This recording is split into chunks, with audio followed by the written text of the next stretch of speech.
A call in the storm. The wind, a banshee wail, clawed at the eaves of Sarah Miller's farmhouse. It rattled the windows in their frames, each gust a physical shove against the solid oak. Rain lashed in horizontal sheets, driven by an unseen fury, melting the last stubborn remnants of snow into a slushy mess that churned beneath the porch light. Inside, the quiet hum of the kerosene lamp cast long, dancing shadows across her worn hands as she mended a tear in a child's smock. The rhythmic snip of her shears, the steady pull of the needle, were the only sounds that dared to challenge the storm's roar. A sudden, insistent pounding on the front door shattered the evening's peace. It wasn't the gentle tap of a neighbor, but a desperate, frantic battering that echoed through the entire house. Sarah's heart gave a jolt, recognizing the urgency in the sound. Only true need would bring someone out on such a night. She rose, her movements swift and practiced, already anticipating the words before they were spoken. Opening the door just enough to peer out, she saw young Jacob Stoltz, his hat pulled low, his face slick with rain, his shoulders hunched against the onslaught. "Sister Sarah!" he gasped, his voice thin against the wind's shriek. "It's Esther Lapp, the baby. It's stuck. She's been in labor since before sundown, and she's weakening." Sarah's breath caught. Esther Lapp, barely 18, her first child. She'd sensed a fragility in the young woman during their last visit, a nervous energy that hinted at complications. "Yeah, Jacob, I'll come at once." She didn't need to be told more. Her midwife's bag, meticulously packed and always ready, sat by the hearth. In a matter of moments, she pulled on her heavy wool coat, tied her bonnet securely under her chin, and picked up her bag. Its familiar weight in her hand was a comfort, a small anchor in the rising tide of apprehension. Her thoughts, already miles ahead, were with Esther, picturing the young mother's pale face, the tense lines of pain. She murmured a silent prayer, a simple plea for strength and guidance. Stepping out into the maelstrom, Sarah felt the wind try to rip her bonnet from her head, the rain instantly soaking her coat. The small lantern Jacob carried cast a wavering circle of light on the treacherous path. The buggy, hitched and waiting, swayed in the gusts, the horse stamping its hooves nervously. Jacob helped her climb in, his hands steady despite their shaking. The journey to the Lapp farm was a battle against the elements. The buggy lurched and groaned, the wheels splashing through deep puddles that had swallowed the dirt road. Tree branches, heavy with rain, whipped against the sides, sounding like ghostly fingers scratching at wood. Sarah held tight to the handrail, her gaze fixed forward, her resolve hardening with every bump and sway. She drew on an inner wellspring of quiet determination, a strength born of countless such nights spent bringing new life into the world. Fear was a luxury she couldn't afford. There was only the present moment, the urgent need, and the life waiting to be coaxed forth. She imagined Esther's cries, the family's anxious faces, and pushed aside the biting cold and the spray of mud. Soon, the familiar silhouette of the Lapp farmhouse emerged from the swirling darkness, a beacon in the storm, and Sarah knew, with a certainty that settled deep in her bones, that she had arrived just in time. Two worlds meet. The wind howled its disapproval, tearing at Sarah's cloak as she finally neared the Lapp farmhouse. Through the driving rain, a shape emerged from the gloom that snagged her breath. A sleek, black buggy, its polished wheels caked with mud, parked askew near the barn. It was not of their community. A prickle of unease, sharp and cold, pierced through her determination. An English doctor. Here? Her apprehension solidified into a knot in her stomach as she pushed open the heavy oak door. The scene inside was a jarring tableau. The low lamplight flickered, casting long, dancing shadows that seemed to magnify the tension. Young Jacob wrung his hands by the hearth, his face a mask of fear. And there, beside Esther's bed, was the stranger. He was tall, with a shock of dark hair that fell across a broad forehead, and eyes that, even in the dim light, held an intelligent intensity. His coat, though splattered with rain, was of fine cut, and a leather bag, much smaller and more rigid than her own woven one, lay open on a nearby trunk, spilling an array of gleaming metal instruments. He turned at her entry, his gaze direct and assessing, not unkind. "You must be Sarah Miller," he said, his voice calm, surprisingly melodic above the storm's roar. "Dr. Ethan Carter. I was called by the Lapps. Esther's been struggling for hours." He gestured towards the bed, where Esther lay pale and still, her breath shallow. Sarah nodded, her voice caught somewhere in her throat.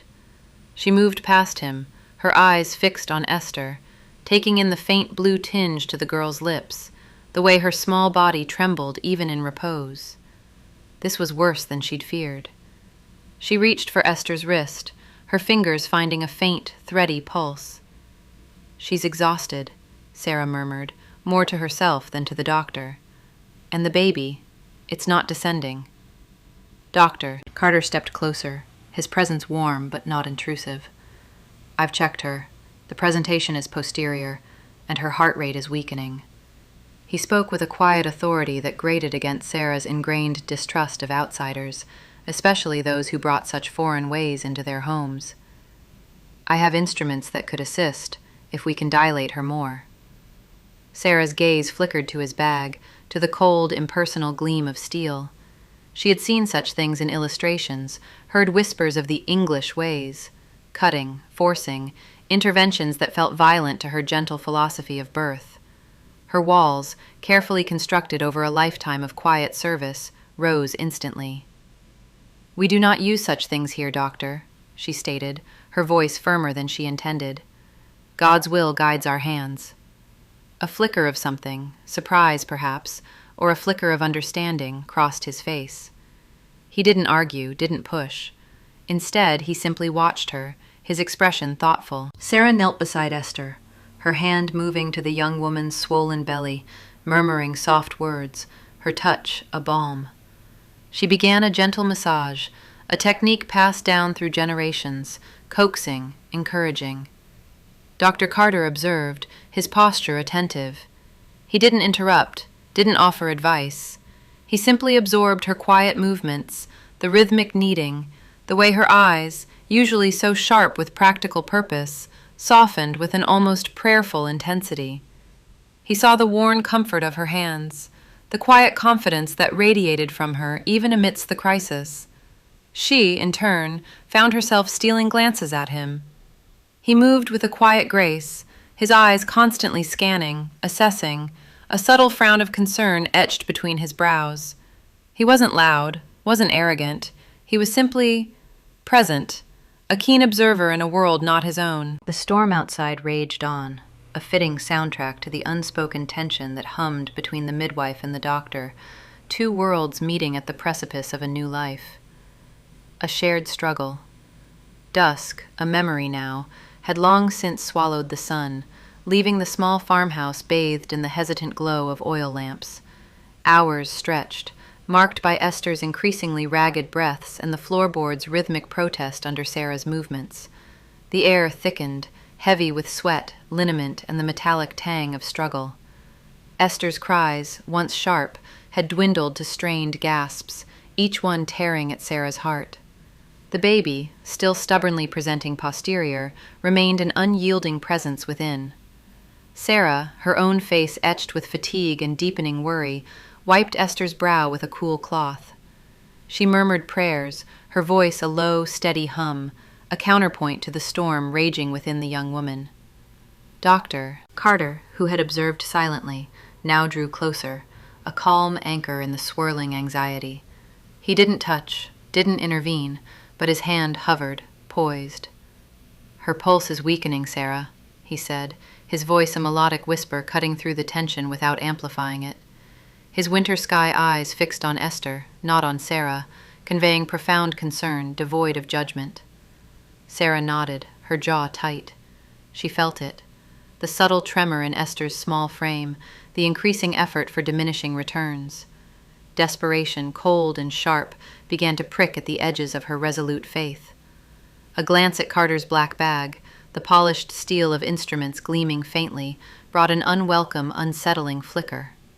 What if? It was then Dr. Carter spoke again, this time to Esther. He knelt by the bed, his face close to hers. "Esther," he said, his voice softening further, "you are so strong. You are doing so well. Just a little more, my dear." He reached out, not to prod or examine, but to gently stroke her hair away from her damp forehead. His touch was feather-light, comforting, stripped of clinical detachment. He offered her a sip of water, holding the cup to her lips with a tenderness that surprised Sarah. Watching him, Sarah saw past the English doctor and his foreign ways. She saw a profoundly compassionate man, whose concern for Esther was as genuine as her own. The usually composed lines of his face now showed a quiet intensity, a shared burden. He was not critiquing her methods, but striving to understand, ready to assist should his help truly be needed. A particularly weak contraction rippled through Esther, eliciting a thin, reedy cry. Sarah leaned in, whispering encouragements, her hands a practiced comfort. But she felt a dangerous slowing. Straightening, her gaze met Dr. Carter's across the bed. In his eyes, she saw her own fear reflected, alongside a quiet understanding. He met her gaze steadily. "Sarah," he said, his voice low, "we need to act soon." It was an observation, a shared conclusion, not a demand. He respected her space, her leadership, even as urgency mounted.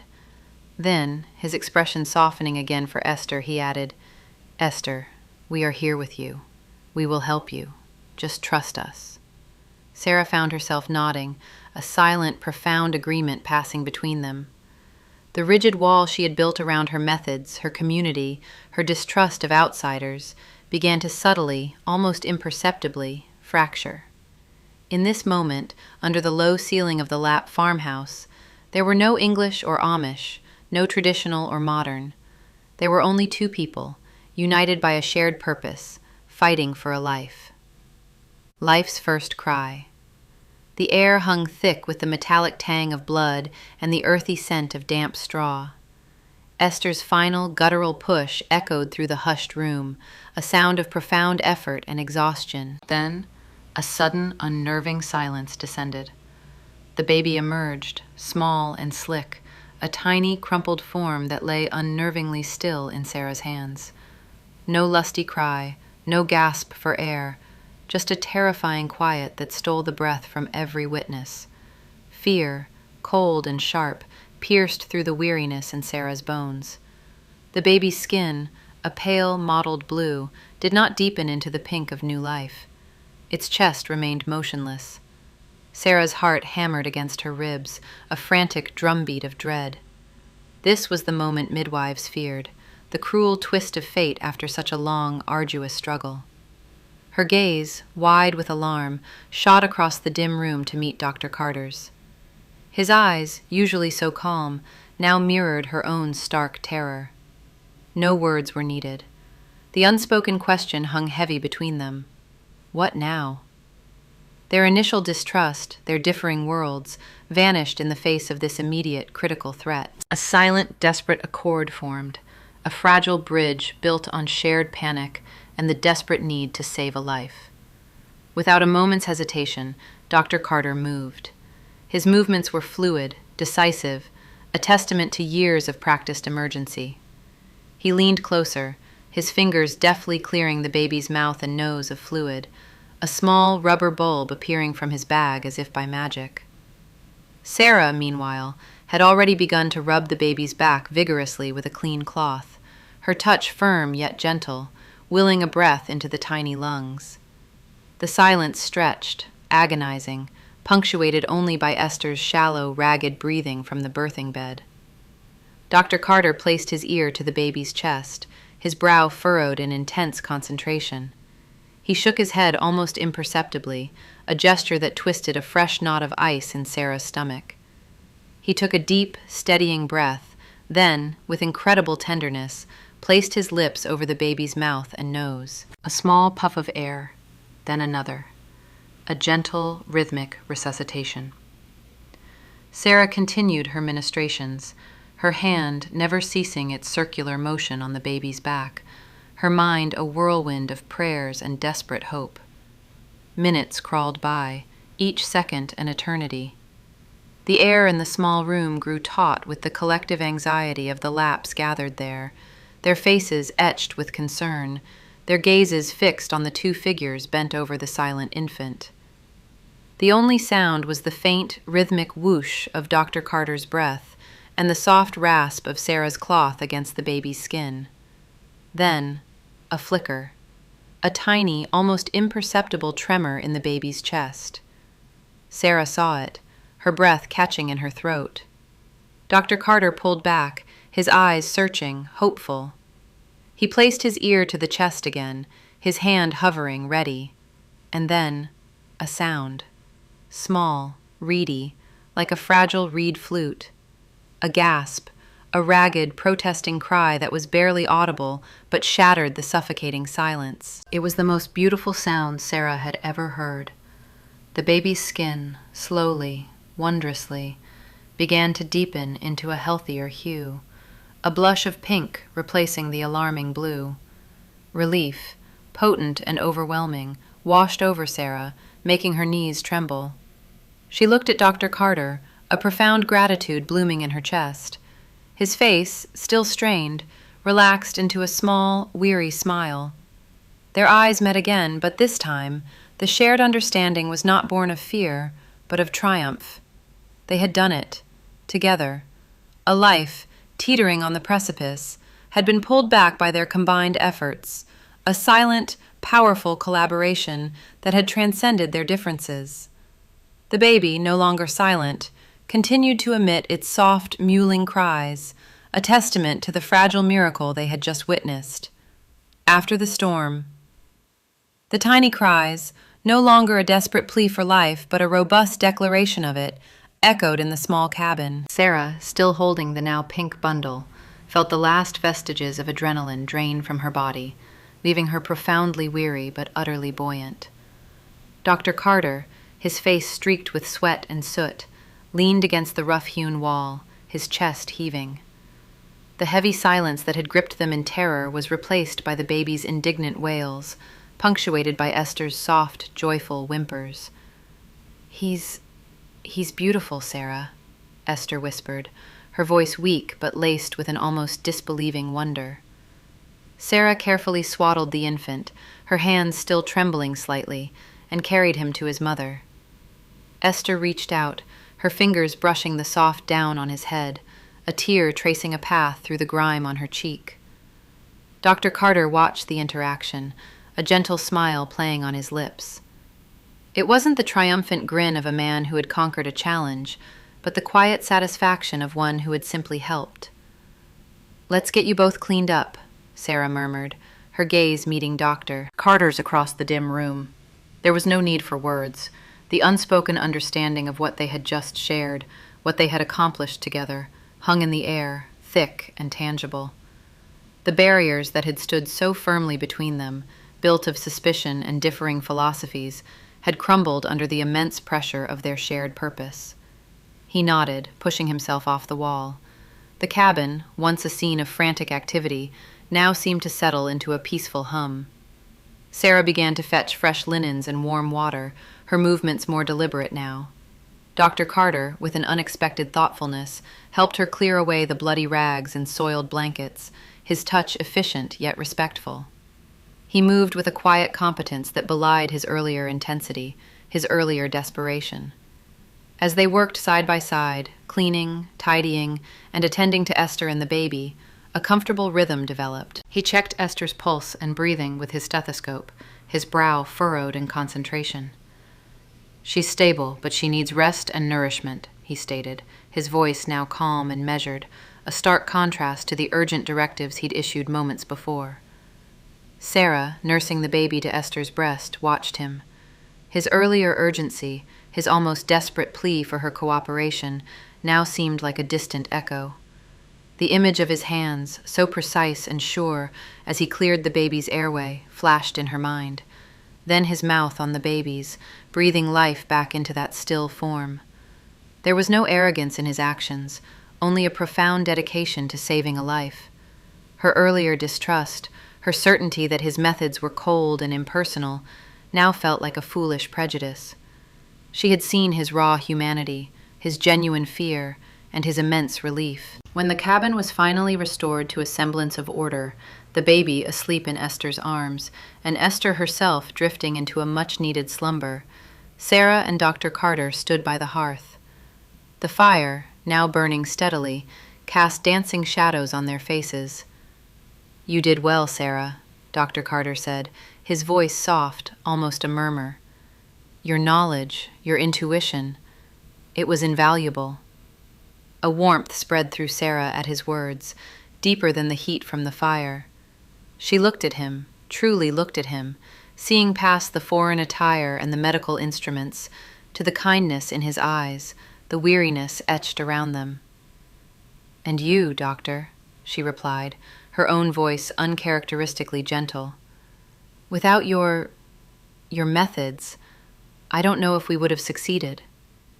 The admission felt liberating, a weight lifted from her shoulders. She had always believed in the power of nature, the strength of a woman's body, but tonight she had witnessed the undeniable power of intervention, of knowledge applied with courage and compassion. He offered a small, tired smile. "Sometimes, Sarah, it takes a little of both, doesn't it?" She met his gaze, and in that shared glance a new chapter began. The storm had passed, leaving in its wake not destruction, but a fertile ground for understanding and a quiet, nascent respect. The midwife, who had once viewed the English doctor as an intruder, an unwelcome disruption to her world, now saw him as a fellow traveler on the perilous path of life and death, someone she could trust. And in that moment, the isolation she had often felt, the burden of being the sole keeper of her community's health, lessened, replaced by the unexpected solace of companionship, growing closer. The crisp autumn air carried the scent of wood smoke and damp earth, a familiar comfort that settled deep within Sarah's bones. In the days following little Ilara's miraculous arrival, Dr. Carter became a regular fixture, his tall frame a surprising but no longer unwelcome sight. Each morning his horse would clip-clop up the lane, the rhythmic sound preceding his gentle knock on Esther's door. He'd check on the baby, his fingers deft and surprisingly tender as he felt for her pulse, listened to her tiny lungs with his stethoscope, and murmured reassurances to the anxious parents. After tending to Ilara, he would always seek out Sarah. She was usually in the kitchen, preparing herbal remedies for Esther, or perhaps rocking the baby while Esther rested. He'd lean against the doorframe, his presence filling the small space without overpowering it. At first, their conversations were strictly professional, revolving around Ilara's feeding schedule or Esther's recovery, but slowly, imperceptibly, the topics began to drift. One afternoon, as Sarah stirred a potent brew of comfrey and yarrow, Dr. Carter recounted a humorous tale of a particularly stubborn goat he'd encountered on another house call. Sarah found herself laughing, a warm, genuine sound that surprised even herself. Her distrust, once a rigid wall, had begun to crumble, revealing the amiable man beneath the professional demeanor. His laughter was a rich, melodic rumble, a sound that resonated with her own, and soon they were sharing stories of their lives, vast and different as they were.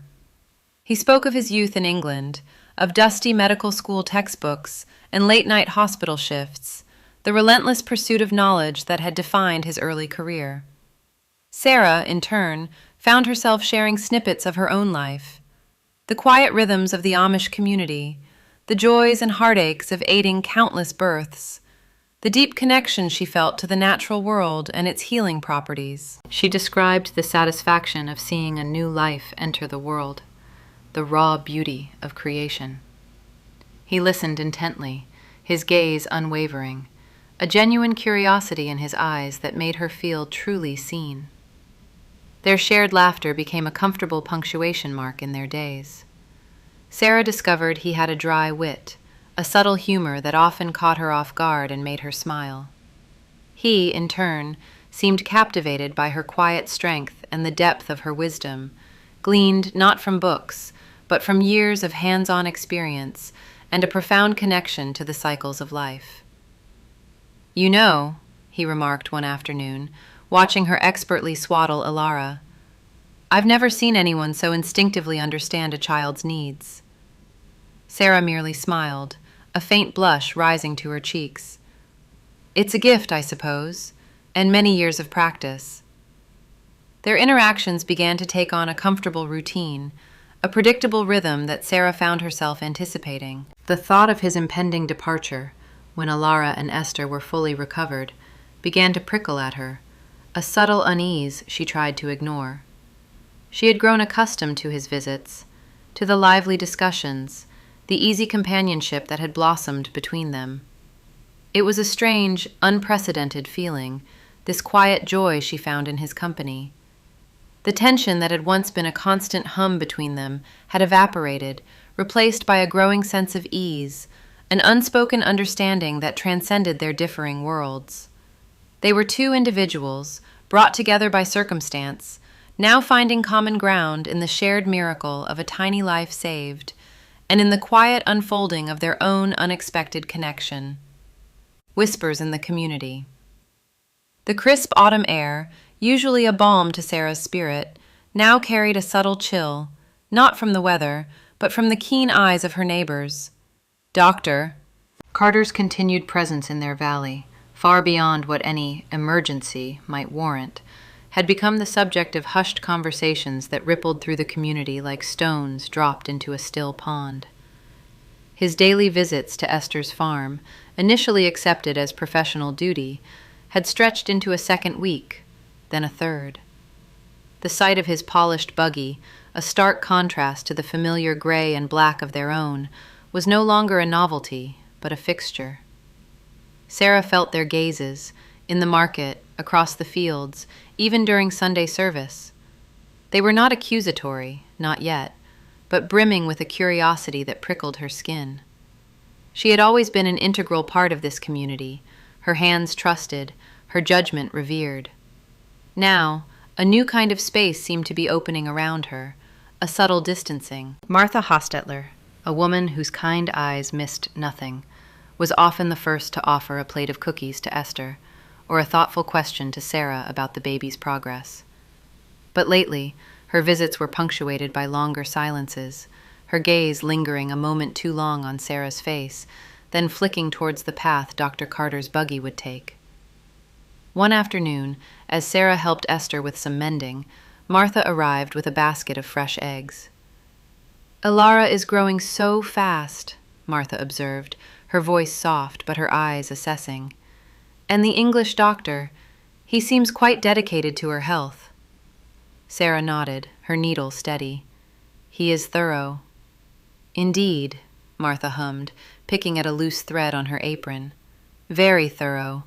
He comes even when the baby is sleeping, I hear." A flush crept up Sarah's neck. Doctor. Carter often found some small task to justify his presence. A quick check of Alara's breathing, a word with Esther about her recovery, or simply a conversation with Sarah, sometimes lasting an hour or more, about everything from medicinal herbs to the changing patterns of the seasons. He spoke of his childhood in England, of his family, and listened with genuine interest as Sarah shared anecdotes from her own life, things she rarely spoke of to anyone. Their easy banter, the way they finished each other's sentences, had become a quiet comfort, a secret rhythm in the heart of her days. But it was no longer a secret. The next day, as Dr. Carter's buggy pulled away from Esther's, Sarah walked to her own home, a few fields away. She could feel the eyes from the neighboring houses, the sudden cessation of conversation as she passed. It was the same at the dry goods store, where Mrs. Miller, usually effusive, offered a clipped, "Good day, Sarah," and quickly turned to rearrange a shelf of buttons.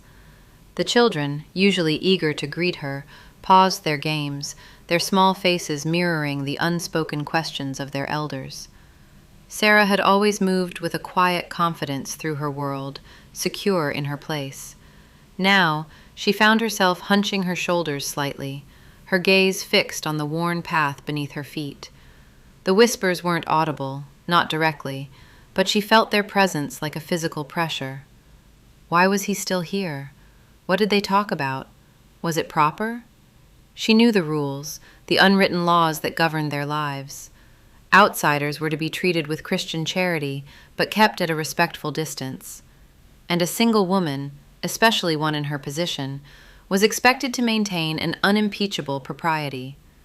Her connection with Dr. Carter, born of shared struggle and unexpected camaraderie, was slowly eroding the sturdy walls of that expectation. The comfort she found in his presence was now shadowed by a growing unease, a gnawing worry about the whispers in the community and what they might eventually demand of her.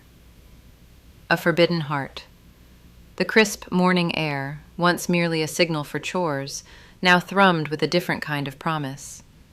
Sarah found herself drawn to the window, her gaze often straying to the winding path that led from the main road to Esther's farm. A new lightness resided in her chest, a subtle buoyancy unconnected to the season's turn, but deeply entwined with the imminent arrival of a certain English doctor. His presence, initially a jarring note, had softened into a quiet harmony, an unexpected melody in the valley's predictable rhythm. He appeared promptly each afternoon, his tall figure a distinct silhouette against the familiar backdrop. Their conversations, initially centered on Esther's recovery and the lingering anxieties of the birth, had expanded. They discussed the valley's shifting hues, the intricate demands of midwifery, and, with tentative steps, the broader world beyond these rolling hills. Sarah, accustomed to her community's familiar cadence, found herself captivated by his accounts of distant cities, scientific marvels bordering on magic, and a life lived at a pace she could barely conceive. One particularly golden afternoon, as the sun dipped towards the western ridge, painting the sky in strokes of apricot and rose, they strolled towards the lower pasture. The air hung thick with the scent of pine and damp earth, a comforting aroma she had known since childhood. Dr. Carter, hands clasped behind his back, spoke of his own life, a tapestry woven with dedication and the pursuit of knowledge. "I've spent my life in hospitals, Sarah," he murmured, his voice a low, melodic hum that stirred something deep within her. "Surrounded by illness, by the stark realities of life and death. But here, with you, I've witnessed a different kind of healing, a profound connection to nature and to one another that is truly remarkable. Your strength, your intuition, it's unlike anything I've ever encountered." A blush warmed Sarah's neck, a current spreading through her veins that was both exhilarating and terrifying. His earnest, direct words stood in stark contrast to her community's quiet affirmations. He saw her, truly saw her, not just as the midwife, but as Sarah. Her heart, a careful guardian of propriety and tradition, fluttered like a bird caught in a sudden updraft. That night, long after the last star had pierced the velvet sky, Sarah lay awake, the doctor's words echoing in the stillness of her room. She replayed their conversations, the easy laughter, the shared glances that conveyed volumes without a single sound. A truth, as undeniable as the sunrise, began to unfurl within her. She was falling in love with Dr. Ethan Carter. The realization settled over her like a heavy shroud, beautiful yet suffocating. This was a forbidden love, one that transcended the boundaries of her world, her faith, her very identity. To embrace it would mean tearing herself away from everything she had ever known, from the tightly knit community that had nurtured her, from the respected role she held within it. The faces of her neighbors, the subtle shifts in their gazes, the whispers that had begun to trail her like shadows, all served as stark reminders of the unwritten rules, the unbreakable expectations. Her mind conjured images of the future, a life with Ethan, vibrant and exhilarating, but irrevocably severed from her past. No more communal meals, no more shared hymns, no more the familiar comfort of her people. It would be a solitary path, walked hand in hand with a man as foreign to her world as she was to his. The thought was both intoxicating and devastating. The valley, once her sanctuary, now felt like a cage, its boundaries sharply defined by the yearning in her heart. A profound ache settled in her chest, a testament to the impossible choice before her. How could she reconcile this fierce, blossoming love with the unwavering loyalty she owed to her community? How could she choose between her heart's urgent cry and the quiet, steadfast rhythm of her life? The answer eluded her, a phantom in the encroaching darkness, leaving her suspended between two worlds, neither of which felt entirely her own. The weight of choice. The scent of wood smoke and freshly baked bread usually brought Sarah a profound sense of peace. Tonight, it only served to highlight the unease coiling in her gut. She'd spent the afternoon with Esther, checking on her recovery, and the shared glances with Dr. Carter had been subtle, yet loaded with unspoken meaning. As she walked the familiar path home, the setting sun painted the sky in hues of fiery orange and deep violet, but the beauty was lost on her. Her mind replayed Ethan's quiet words, his hand brushing hers, moments that felt both electrifying and terrifying.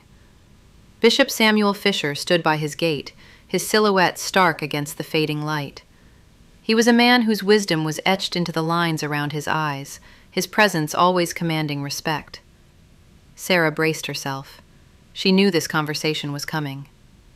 "Sister Sarah," he greeted, his voice a gentle rumble.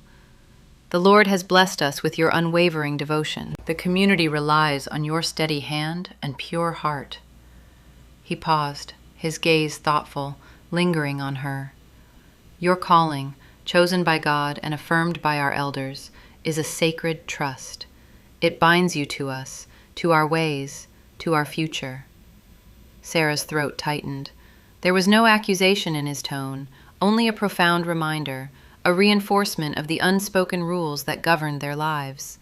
He spoke of duty, of belonging, of the intricate tapestry of their shared existence. He didn't mention Dr. Carter, didn't need to.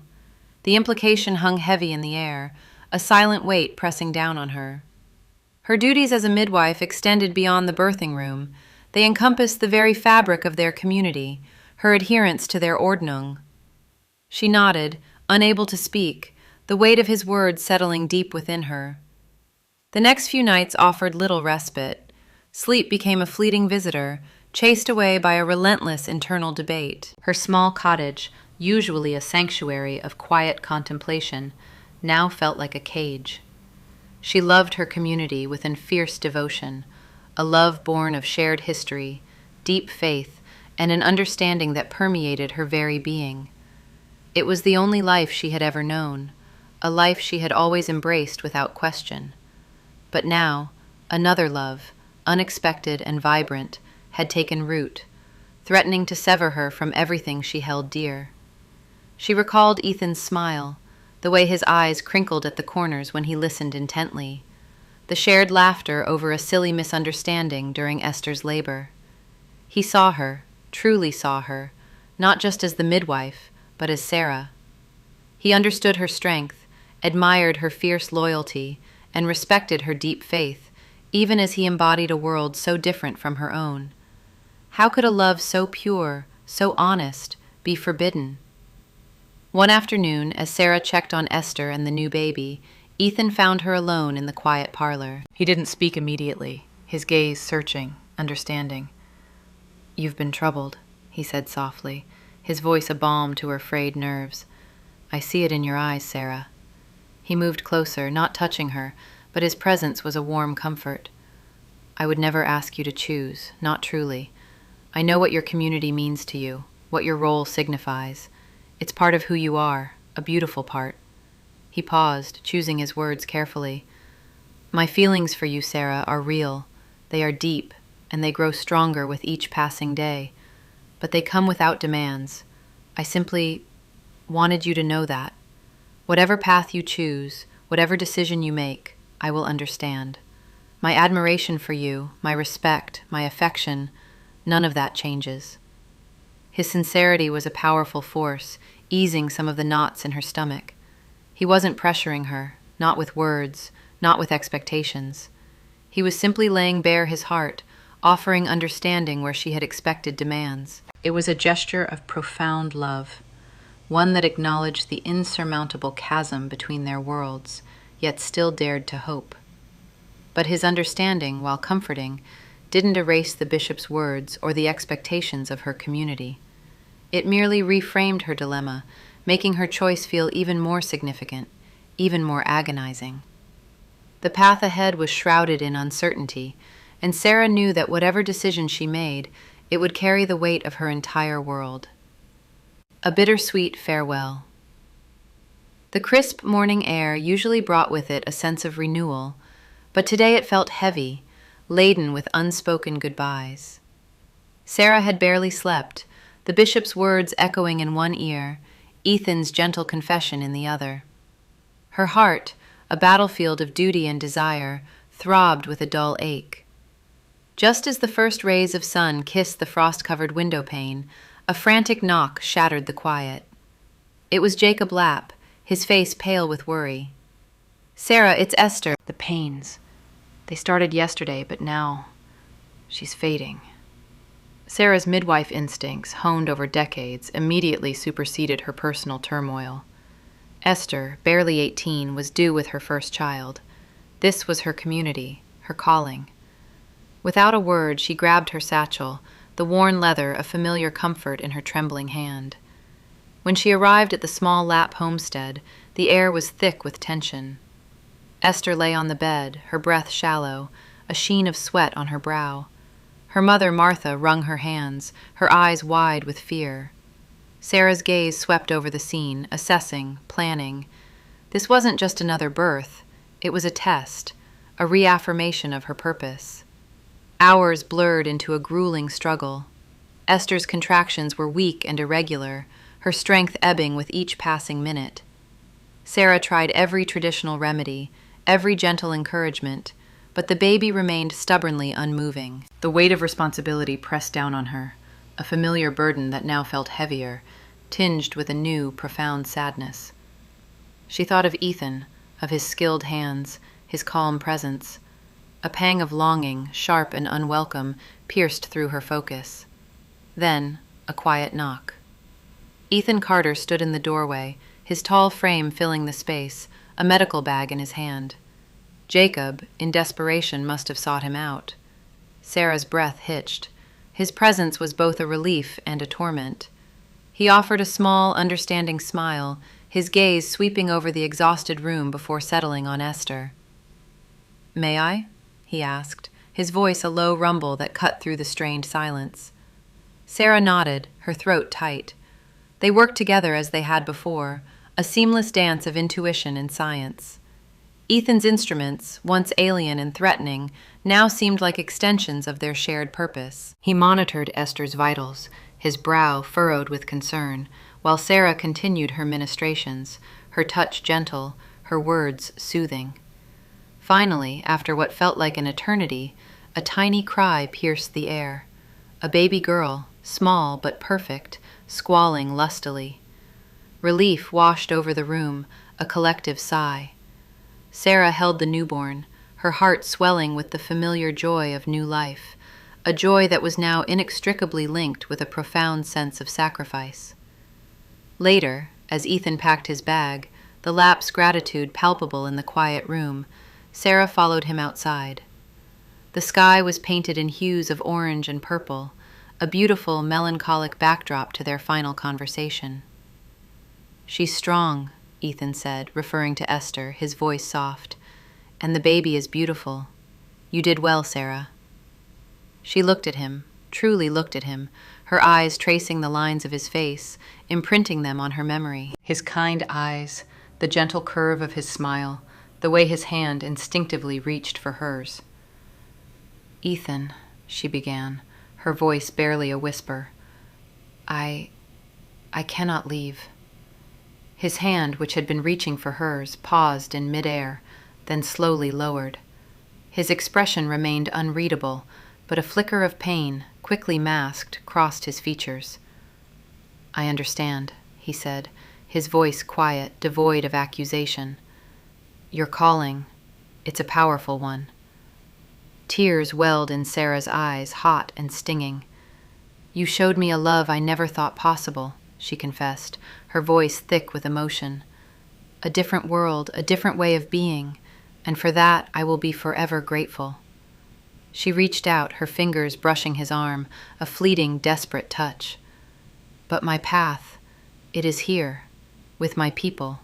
They depend on me." He nodded, a slow, deliberate movement. "I know they do. And you are a remarkable woman, Sarah Miller." He paused, his gaze searching hers. "Just know, what we shared, it was real, and it will stay with me."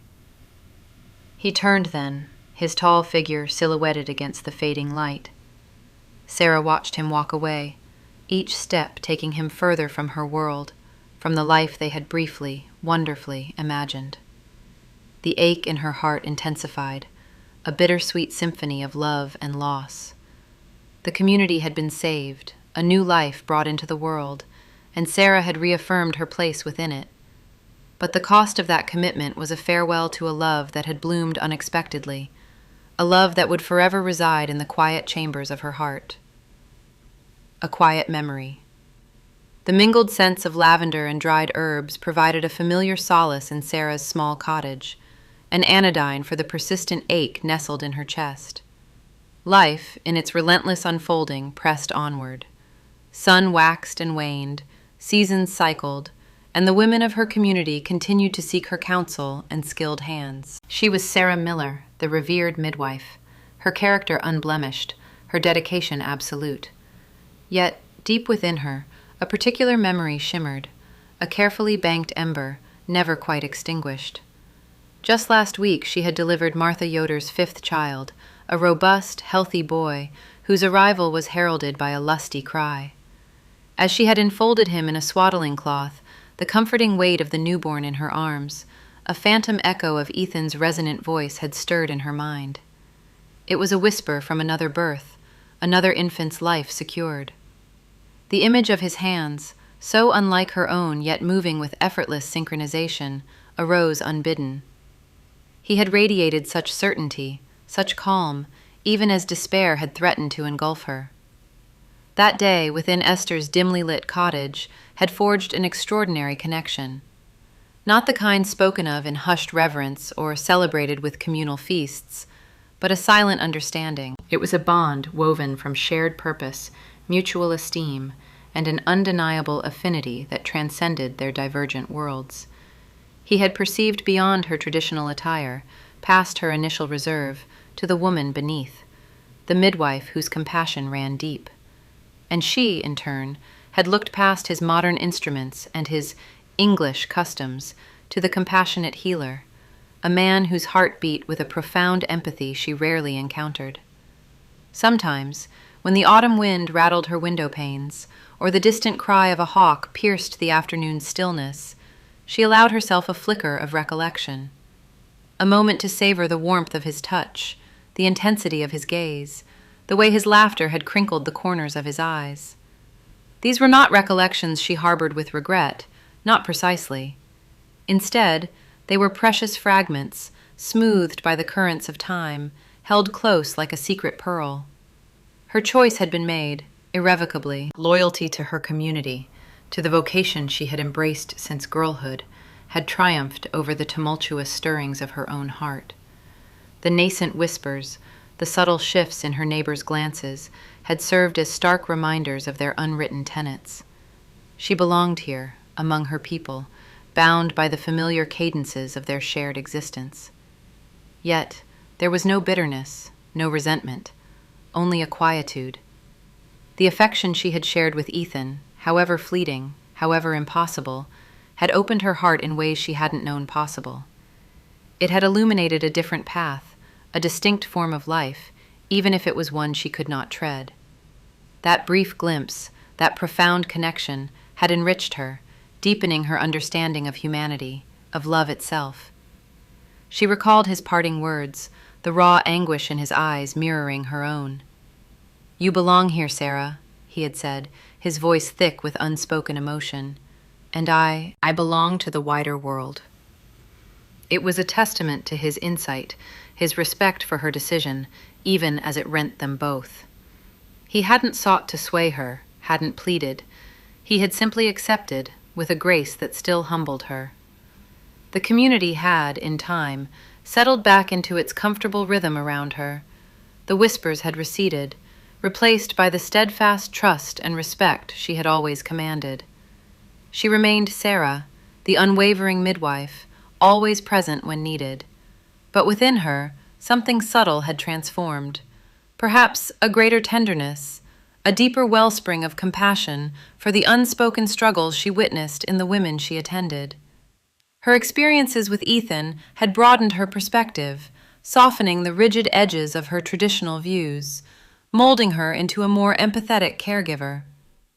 As she knelt by the crib of a fretful infant, gently rocking him, a faint smile touched her lips.